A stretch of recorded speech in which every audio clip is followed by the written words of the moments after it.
হাতে মেহেদি দিলে নামাজ হবে কিনা। হাতে যদি মেহেদি দেন মা বোনরা, তাহলে সেক্ষেত্রে নামাজের কোনো অসুবিধা হবে না, বরং মেয়েদের জন্য হাতে মেহেদি দেওয়া সুন্নাহ, ভালো।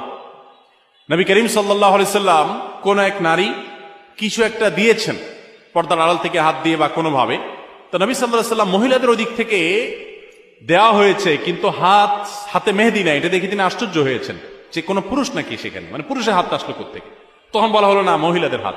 তখন নবী সাল্লাল্লাহু আলাইহি ওয়াসাল্লাম আশ্চর্য হয়েছেন। এই হাদিস থেকে বোঝা যায় মেয়েরা হাতে মেহেদি দেওয়া সুন্নাহ। অনেক মেয়েরা হাতে মেহেদি দেওয়াটাকে তারা মনে করেন শৌখিনতা, বিলাসিতা। তাদের এই সাজগোজকে ইসলাম পছন্দ করে, প্রশংসা করে, করবে, বিশেষ করে বিবাহিত নারীরা তো বটেই।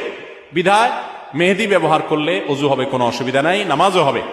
এমনকি আর্টিফিশিয়াল মেহেদি যেগুলো বাজারে পাওয়া যায়, টিউব মেহেদি বলা হয়, এগুলো দিলেও ওযু হবে। এগুলো দেওয়ার ফলে অনেকে মনে করেন ওযু হবে না, কারণ এগুলো দেওয়ার ফলে অনেক সময় এই মেহেদিগুলো খসে খসে পড়ে, চামড়া খসে পড়ার মতো।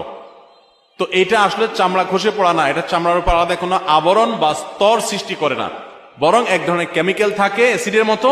এটার কারণে চামড়ার উপরে সূক্ষ্ম লেয়ারটা, যেখানে বেশি মেডিসিন পড়ে সেখানে একটু খসে পড়ে। এর কারণে আলাদা লেয়ার যেহেতু হয় না, অতএব এগুলো দিলে ওযু হবে, নামাজও হবে। মেহেদি ব্যবহার করতে পারেন, কোনো অসুবিধা নেই। এবং মেহেদি চুলে ব্যবহার করা যায়, পায়ে চাইলে পায়েও মেহেদি ব্যবহার করা যায়। অনেকে বলে না, যেই মেহেদি দাড়িতে চুলে ব্যবহার করা হয়েছে, নবী সাল্লাল্লাহু আলাইহি সাল্লামের সুন্নাহ যেটি আপনার দাড়ি চুলকে সাদা হয়ে গেলে সেটাকে